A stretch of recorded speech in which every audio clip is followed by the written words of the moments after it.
জয়গুরু। আমি শ্রী সৌমিক জ্যোতির্বিদ বলছি। আজকে আলোচনা করব জ্যোতিষ চর্চার উপযোগিতা প্রসঙ্গে। পরম প্রেমময় শ্রী শ্রী ঠাকুর অনুকূলচন্দ্রকে এ বিষয়ে প্রশ্ন করা হয়েছিল। আলোচনা প্রসঙ্গের ত্রয়োদশ খণ্ডে পাওয়া যায়, শ্রদ্ধেয় হরিদাস দা শ্রী শ্রী ঠাকুরের কাছে জানতে চাইলেন জ্যোতিষশাস্ত্র আলোচনার ইউটিলিটি, উপযোগিতা কি। শ্রী শ্রী ঠাকুর: প্রথমত, অন্তর্দৃষ্টি বাড়ে, আরও ঢের থাকতে পারে, এইটে হলো প্রাইমারি ইউটিলিটি, প্রাথমিক উপযোগিতা। শরদ্দা: কত বড় বড় জ্যোতিষী তো দেখলাম, কিন্তু অন্তর্দৃষ্টি যে বেশি তা তো মনে হয় না। শ্রী শ্রী ঠাকুর: ওরা রিসার্চ, গবেষণা করে না, যা আছে তার সঙ্গে মিল করে। অবশ্য অন্তর্দৃষ্টি কিছু থাকেই, নচেত বড় হয় কি করে। সেটা যে আছে ঠিক পায় না, তবু খাটায়। যাই হোক, ইষ্টানুরাগ না থাকলে একটা মিনিংফুল ইন্টিগ্রেশন অফ নলেজ, জ্ঞানের সার্থক সংহতি আসে না। তো এখানে অন্তর্দৃষ্টির প্রসঙ্গ এসেছে। আবার শ্রী শ্রী ঠাকুর গবেষণার কথা বলেছেন। মনে রাখতে হবে যে জ্যোতিষশাস্ত্র যে সময় উৎকর্ষতা লাভ করেছিল, সেই সময় সোসাইটি ছিল এগ্রিকালচারাল সোসাইটি। বর্তমানে ইন্ডাস্ট্রিয়াল সোসাইটিতে কনভার্ট হয়ে গিয়েছে। আর্টিফিশিয়াল ইন্টেলিজেন্স, মেশিন লার্নিং, এরকম অনেক টেকনোলজি আমাদের এসেছে। প্রফেশনের ক্ষেত্রেও পরিবর্তন ঘটেছে। সুতরাং তৎকালীন যুগে জ্যোতিষচর্চা যেভাবে হয়েছে, সেই প্রিন্সিপালসগুলোর সঙ্গে যদি উইথাউট রিসার্চ কোনো জ্যোতিষী যদি সেগুলোর সঙ্গে ইন্টিগ্রেশন করার চেষ্টা করেন, সাপোজ আমি একটু বুঝিয়ে বলি, হয়তো কোনো প্রফেশন সম্বন্ধে প্রশ্ন এলো যে এই হরোস্কোপের কী ধরনের প্রফেশন হতে পারে। তো এই সামনেই মাধ্যমিক উচ্চ মাধ্যমিক পরীক্ষা আসছে। তো এই মাধ্যমিক উচ্চ মাধ্যমিকের পরে অনেকেই কেরিয়ার নিয়ে চিন্তিত হয়ে পড়েন যে আমি কোন দিকে গেলে, বা বাবা মায়েরাও চিন্তিত হয়ে পড়েন যে আমার সন্তান কোন দিকে গেলে ও সবচেয়ে ভালো কেরিয়ার হতে পারে। কারণ প্রত্যেকের একটা টেন্ডেন্সি বা ঝোঁক থাকে, প্রত্যেকের মধ্যে একটা গুণ থাকে। আমাদের প্ল্যানেটগুলোকেও তিন ভাগে ভাগ করা হয়েছে: সাত্ত্বিক প্ল্যানেট, রাজসিক প্ল্যানেট, তামসিক প্ল্যানেট। তো প্রত্যেক প্ল্যানেট, যার মধ্যে যে প্ল্যানেটের ডমিনেন্স বেশি, সে সেই ধরনের প্রফেশনে যদি যায়, তাহলে সেখানে কিন্তু সবচেয়ে সে ভালো করতে পারে। যেমন একটা সাপোজ উদাহরণ দিই, কারোর মধ্যে যদি বৃহস্পতির প্রভাব বেশি থাকে, সাত্ত্বিক গুণের যদি উৎকর্ষতা খুব বেশি থাকে, তার মধ্যে টিচিং বা ওই ধরনের গবেষণামূলক কাজের প্রতি তার একটা টেন্ডেন্সি থাকে। তো সিমিলারলি যদি কারোর মধ্যে মঙ্গলের প্রভাব খুব বেশি থাকে, মঙ্গল হচ্ছে কালপুরুষের স্ট্রেংথ বলা হয়, তো তার শরীরে একটা এনার্জি খুব বেশি থাকে। তো সেক্ষেত্রে মঙ্গলের ইনফ্লুয়েন্সের কারণে অনেক প্রফেশন মঙ্গলের কারণে হতে পারে। তো মেডিকেল প্রফেশনে কেউ যেতে পারেন। আবার ধরুন মঙ্গল যদি খুব পাওয়ারফুল থাকে এবং অন্যান্য প্ল্যানেট যদি সাপোর্ট করে, সেক্ষেত্রে আর্মি, এই ধরনের প্রফেশনেও কিন্তু কেউ যেতে পারেন।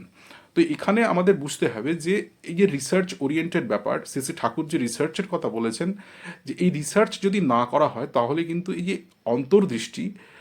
অন্তর্দৃষ্টি কিন্তু বাড়বে না। সুতরাং যা আছে প্রাচীন শাস্ত্রে, জ্যোতিষশাস্ত্রের যে মেন গ্রন্থগুলি, যেমন বৃহৎ পারাশরীয় হোরাশাস্ত্র বা জৈমিনী সূত্রম, এই যে গ্রন্থগুলো রয়েছে, ভৃগু সংহিতা রয়েছে, এই যে সমস্ত গ্রন্থগুলো রয়েছে, এই গ্রন্থ থেকে যদি আমরা মিল করার চেষ্টা করি, আজকাল কিন্তু মানে ঋষিদের প্রতি পূর্ণ শ্রদ্ধা রেখে বলছি যে আজকাল মানে একটা র্যাপিড শিফট এসেছে আমাদের সোসাইটিতে, সেটা প্রফেশনের ক্ষেত্রেই হোক, পড়াশোনার ক্ষেত্রেই হোক।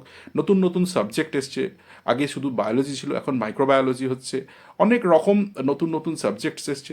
তো সুতরাং রিসার্চ যদি আমরা না করি, তাহলে কিন্তু এই শাস্ত্রটার যে অ্যাপ্লিকেশন, প্রেডিক্টিভ যে অ্যাপ্লিকেশন, সেই অ্যাপ্লিকেশনের জায়গাটায় কিন্তু অনেক রকম প্রবলেম তৈরি হবে।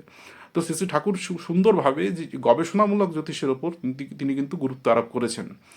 আরেকটি কথা তিনি খুব সুন্দরভাবে বলেছেন যে ইষ্টানুরাগ।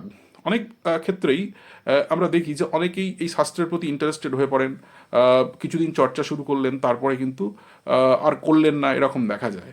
কিন্তু একটা কথা মনে রাখতে হবে, যে কোনো শাস্ত্রই সেখানে কিন্তু গুরুর প্রতি একটা নিষ্ঠা বা অনুরাগ যদি না থাকে, তাহলে কিন্তু সেই শাস্ত্র সম্পূর্ণভাবে শেখা যায় না।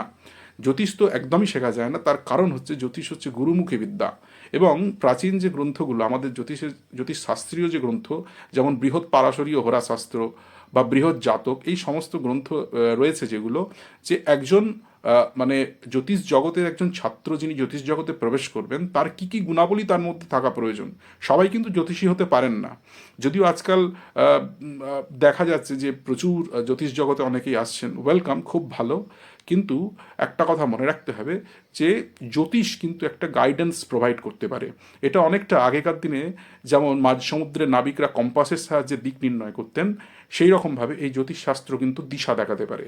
কিন্তু আপনাকে প্রপার যদি ডাইরেকশনে পৌঁছতে হয়, সেটা কিন্তু আপনার কর্মের মাধ্যমে পৌঁছতে হবে, অর্থাৎ যে জাহাজটিকে চালাতে হবে। না হলে কিন্তু শুধুমাত্র কম্পাস ডাইরেকশন দিয়ে দিল, কিন্তু দেখানো পথে যদি চলা না যায়, তাহলে কিন্তু এটা সাকসেসফুল হবে না। আর সুতরাং এইখানে একটা কথা মনে রাখতে হবে যে এই শাস্ত্রের যে গূঢ় রহস্য, এই শাস্ত্র কিন্তু বরাবরই রহস্যময়। তো এই শাস্ত্রের গূঢ় রহস্য যেগুলো এই শাস্ত্রের মধ্যে রয়েছে, সেটাকে পুনরুদ্ধার করার জন্য বা অন্তর্দৃষ্টিকে ডেভেলপ করার জন্যে চাই গুরুভক্তি। তো গুরুভক্তি প্রসঙ্গে মনে পড়ে যে আরুণির কথা। গুরুভক্তির সর্বোত্তম একটা দৃষ্টান্ত বলা যেতে পারে যে আচার্য ধৌমাচার্যের অন্যতম একজন শিষ্য ছিলেন আরুণি। তো শ্রী শ্রী গুরুদেব তাকে একবার ধান ক্ষেতের যে আল থাকে জল আটকাবার জন্য, সেই আল বাঁধবার কাজে নিযুক্ত করলেন। তো আরুণি জমিতে গিয়ে দেখলেন যে জলের স্রোত প্রচণ্ড। তিনি বারবার ওই আলেতে, জমির যে ধান জমির আল, আপনারা যারা মাঠে গিয়েছেন দেখবেন যে জমির চারদিকে একটা মাটির যে বর্ডার দেওয়া থাকে চারদিক করে।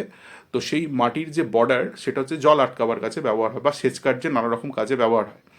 তো আরুণি বারবার মাটি দিতে থাকেন, কিন্তু আল ভেসে যায়, জলের তোড় এত বেশি।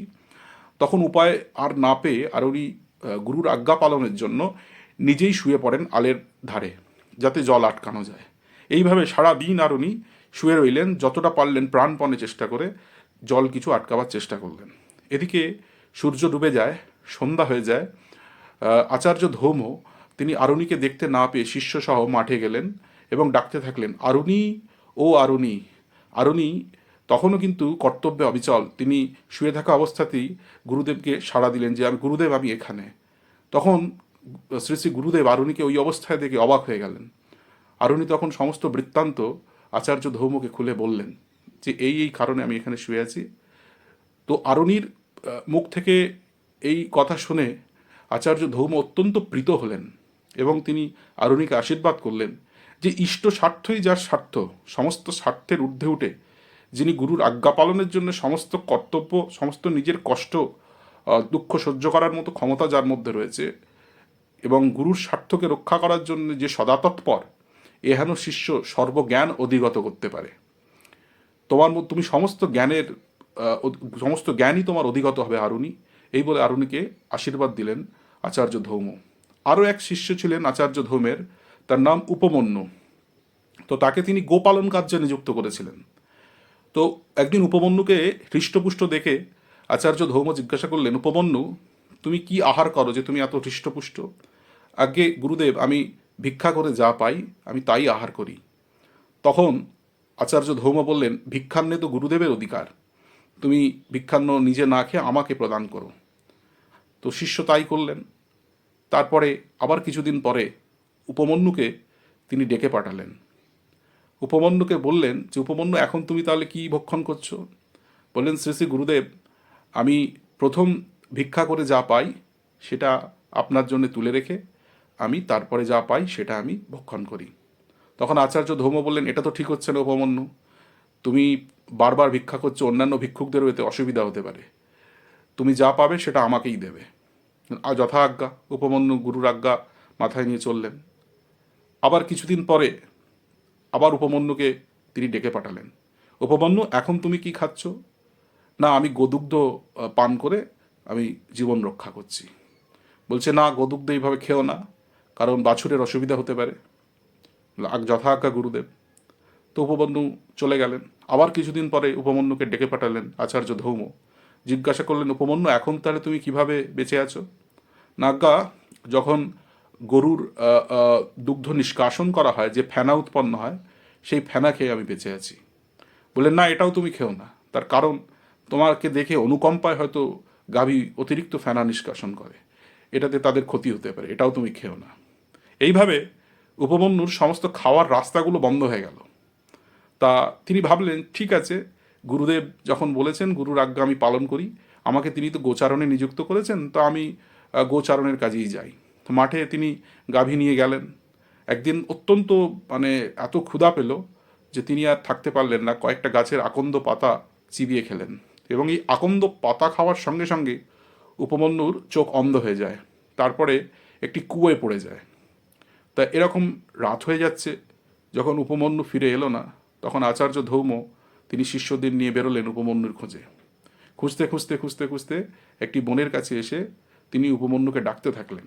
তখন উপমন্যু সাড়া দিল কুয়োর নিচু থেকে। তারপরে তিনি শিষ্যদের সহায়তায় উপমন্যুকে উদ্ধার করলেন, এবং তার নির্দেশেই দেবতাদের ফিজিশিয়ান অশ্বিনী কুমার দয়, সেই অশ্বিনী কুমার দয়ের আরাধনায় উপমন্যু চক্ষু ফিরে পেলেন। শ্রী শ্রী গুরুদেব অত্যন্ত প্রীত হলেন যে, উপমন্যু, আমি তোমার পরীক্ষা নিচ্ছিলাম, তুমি সর্বপরীক্ষায় উত্তীর্ণ হয়েছ, গুরুর আজ্ঞা পালনের জন্য তুমি সবই ত্যাগ করেছ। তো ইষ্টের জন্যে বা গুরুর জন্যে যারা এইভাবে ত্যাগ স্বীকার করতে পারে, সমস্ত শাস্ত্র, পৃথিবীর এমন কোনো শাস্ত্র নেই যেটা তারা অধিগত করতে পারে না, সমস্ত বেদ বেদান্ত তোমার অধিগত হবে। এইভাবে উপমন্যুকে আশীর্বাদ প্রদান করলেন আচার্য ধৌম। সুতরাং এইটা আমাদের বুঝতে হবে যে শ্রদ্ধাবান লবতে জ্ঞানম। যদি ইষ্টের প্রতি আমাদের শ্রদ্ধা থাকে, ইষ্টের প্রতি আমাদের ভক্তি থাকে, তাহলে কিন্তু এই সমস্ত শাস্ত্র, কেবল জ্যোতিষ নয়, সমস্ত শাস্ত্রই কিন্তু অধিগত করা যাবে। কিন্তু গোড়ায় যদি ওই জিনিসটাতে গলত থাকে, তাহলে কিন্তু কিছু হবে না। কিছুদিন চর্চা হবে, সব কিছুই হবে, কিন্তু এতে প্রকৃত কল্যাণ হবে না, বা এই যে অন্তর্দৃষ্টি ডেভেলপমেন্টের কথা শ্রী ঠাকুর যেটা বলছেন, সেটা কিন্তু হবে না। কিছু জ্যোতিষের কথা বললাম, কিছু ডাইরেকশন দিলাম, কিছু রেমিডিস দিয়ে দিলাম, কিছু টোটকা দিয়ে দিলাম, এইভাবে কিন্তু খুব বেশি ব্যাপক অর্থে কল্যাণ হবে না। যেটা হবে সেটা হচ্ছে জ্যোতিষকে টাইম ওরিয়েন্টেড করতে হবে। এখন যে ধরনের সমাজ ব্যবস্থা চলছে, এখন যে ধরনের প্রফেশন আসছে, এখন যে ধরনের এডুকেশনাল সেক্টরে পরিবর্তন আসছে, টেকনোলজিতে যেভাবে পরিবর্তন আসছে, সেই ওরিয়েন্টেড জ্যোতিষকে যদি আমরা রিসার্চ করে সেই জায়গায় নিয়ে যেতে না পারি, তাহলে আগামী দিনে জ্যোতিষশাস্ত্রের যে প্রয়োগ, সেক্ষেত্রে অনেকটা খামতি থেকে যাবে। যাই হোক, আজকে বছরের প্রথম দিন, আপনাদের সকলের কাছে প্রার্থনা যে ইষ্টমুখী চলনে আমরা যেন সবাই চলতে পারি, এবং আপনারা সবাই খুব ভালো থাকবেন, সুস্থ থাকবেন, আনন্দে থাকবেন। আর জ্যোতিষ এবং আধ্যাত্মিক ভিডিও আপনারা যদি দেখতে চান, অবশ্যই কিন্তু এই পেজটিকে আপনারা একটু ফলো করে দেবেন। এতে আমিও অনুপ্রেরণা পাবো সারা বছর ভিডিও আপলোড করার ক্ষেত্রে। জয় গুরু, বন্দে পুরুষোত্তমম।